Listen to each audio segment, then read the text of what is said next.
अस्सलामु अलैकुम वरहमतुल्लाहि वबरकातुहू।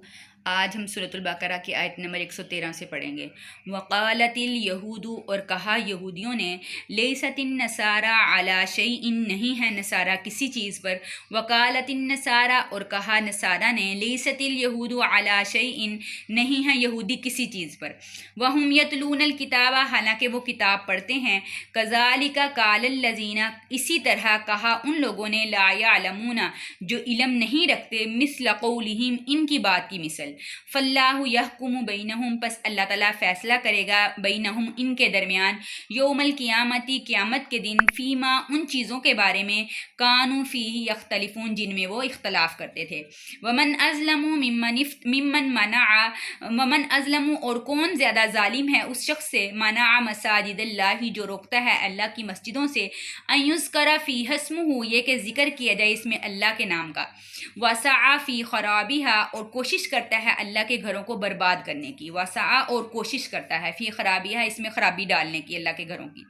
उलाइका मा काना लहुम, और उलाइका वही लोग हैं कि मा काना लहुम, नहीं है उनके लिए, अन यदखुलूहा, ये कि वो दाखिल हो मस्जिदों में, इल्ला ख़ाइफ़ीन, मगर खौफ खाते हुए, लहुम फ़िद दुनिया ख़िज़्युन, उनके लिए दुनिया में रिसवाई है, वलहुम फ़िल आखिरति, और उनके लिए आखिरत में अज़ाबुन अज़ीम, अज़ाब होगा बड़ा।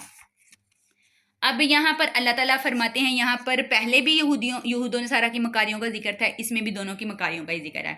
अल्लाह ताला फरमाते हैं कि वकालतिल यहूदू लैसतिन नसारा अला शैइन, कहा यहूदियों ने, नहीं है नसारा किसी चीज़ पर, यानी इनका मज़हब बिल्कुल झूठा है। अब नसारा की बारी आई तो नसारा ने कहा वकालतिन नसारा लैसतिल यहूदू अला शैइन, और कहा नसारा ने, नहीं है यहूदी किसी चीज़ पर, यानी इनका मज़हब जो है बिल्कुल झूठा है।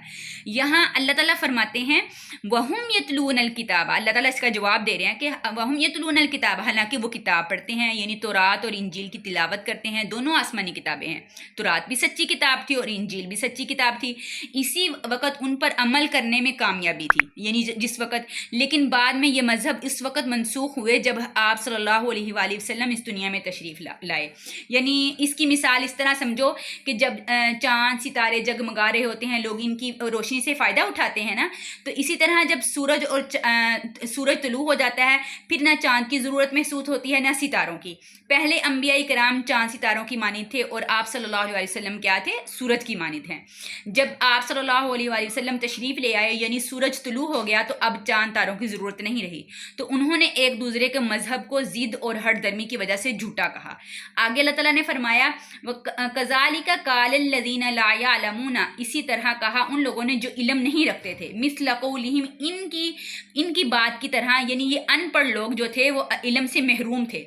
तो इन्होंने उस वक़्त यानी हालांकि वो सर से लेकर पाँव तक वो शिरक में डूबे हुए थे। अल्लाह ताला का वो घर जो हज़रत इब्राहीम अलैहिस्सलाम, हज़रत इस्माईल अलैहिस्सलाम ने सिर्फ़ और सिर्फ अल्लाह की रज़ा के लिए बनाया था, इसकी बिरोनी दीवार पर उन्होंने 360 बुत नस्ब किए हुए थे।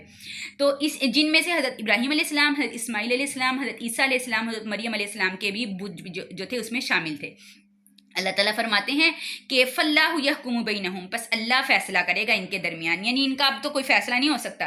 तो यौमल क़ियामती, क़यामत के दिन, फ़ीमा कानू फ़ीही यख्तलिफ़ून, इन चीज़ों के बारे में जिनमें वो इख्तलाफ करते थे, यानी ये दूध का दूध और पानी का पानी हो जाएगा। यानी इनको हम दलीलें अब देने के कायल नहीं हैं, तो आप आखिरत में इनको पता चल जाएगा। अल्लाह ताला फरमाते हैं वमन अज़लमु मिम्मन मना मसाजिदिल्लाहि, और उस शख्स से बड़ा कौन ज़ालिम हो सकता है जो रोकता है अल्लाह की मस्जिदों से, अन युज़करा फ़ीहा इस्मुहु, क्यों रोकता है कि जिक्र किया जाए इसमें अल्लाह के नाम का, वसआ फ़ी ख़राबिहा, और कोशिश करता है कि अल्लाह के घरों को बर्बाद करने की। उलाइका मा काना लहुम, वो लोग हैं कि नहीं है उनको कोई हक नहीं है, अन यदखुलूहा, ये कि दाखिल होते इन मस्जिदों में, इल्ला ख़ाइफ़ीना, मगर खौफ खाते हुए। अब इस आयत के मुख्तलिफ मतलब हैं।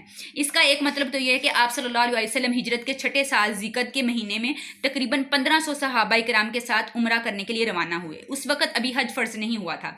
हज जो था वो 9 हिजरी में فرض ہوا۔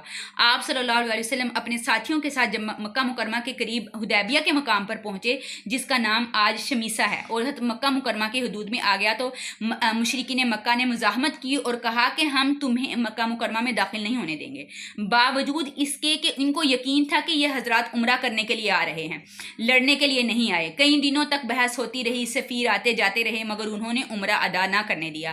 پھر اگلے سال 8 ہجری میں، اور بعض میں آتا ہے کہ 7 ہجری میں آپ صلی اللہ علیہ وسلم نے عمرۃ القضاء کیا۔ یعنی ان مشرکین مکہ سے بڑا کون ظالم ہے جنہوں نے اللہ کی مسجد سے روک دیا؟ کیونکہ اوپر مشرکین کا ذکر تھا، اس لیے یہ مطلب اس کا ہو سکتا ہے۔